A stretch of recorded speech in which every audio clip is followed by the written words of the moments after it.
వైసీపీకి ఆ silent killer ఎవరు? వైసీపీని ముంచుతున్న భయం ఏంటి?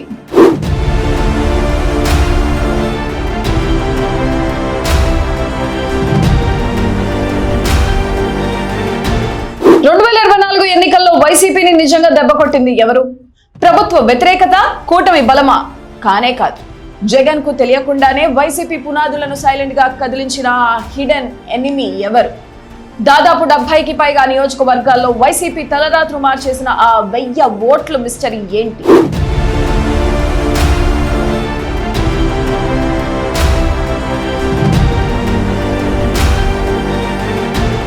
రాబోయే ఎన్నికల్లో వైసీపీ తిరిగి అధికారంలోకి రావాలంటే కేవలం ప్రభుత్వం మీద పోరాటం చేస్తేనో, గత సంక్షేమం గురించి చెబితేనో వర్కౌట్ అయ్యే సీన్ కనిపించడం లేదు. ఎందుకంటే ఇంటి దొంగను ఈశ్వరుడైనా పట్టుకోలేడు అన్నట్లు వైసీపీ ఓటు బ్యాంకు సొంతం ఇంట్లోనే అతిపెద్ద గండి పడింది. ఆ గండి పేరే వైఎస్ షర్మిల. గత ఎన్నికలు లెక్కలు తీస్తే వైసీపీ హైకమాండ్ కి సైతం మైండ్ బ్లాక్ అవుతుంది. ఎందుకంటే నిజానికి కాంగ్రెస్ సాధించింది శూన్యం, కానీ వైసీపీకి చేసిన డ్యామేజ్ మాత్రం 100%.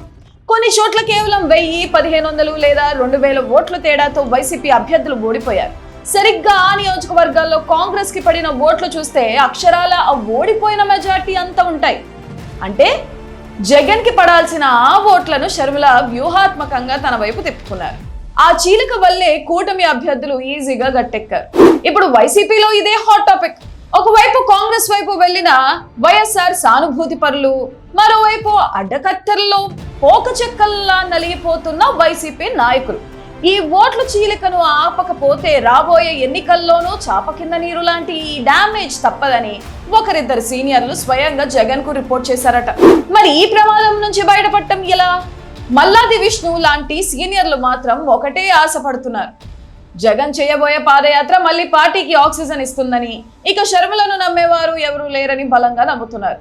కానీ ఇక్కడే ఉంది అసలు ట్విస్ట్. అన్న పాదయాత్ర కౌంటర్ గా చెల్లి షర్మిల కూడా బస్సు యాత్రకు రెడీ అవుతున్నారు. ఎత్తుకు పై ఎత్తు అన్నట్లు సాగుతున్న ఈ అన్న చెల్లెళ్ల పొలిటికల్ మైండ్ గేమ్ లో పైచేయి ఎవరిది? ఈ ఓట్ల చీలక ప్రమాదం నుంచి జగన్ తన పార్టీని ఎలా గట్టెక్కిస్తారు? షర్మిల బస్సు యాత్ర మళ్ళీ వైసీపీకి డ్యామేజ్ చేస్తుందా? మీరేమనుకుంటున్నారు?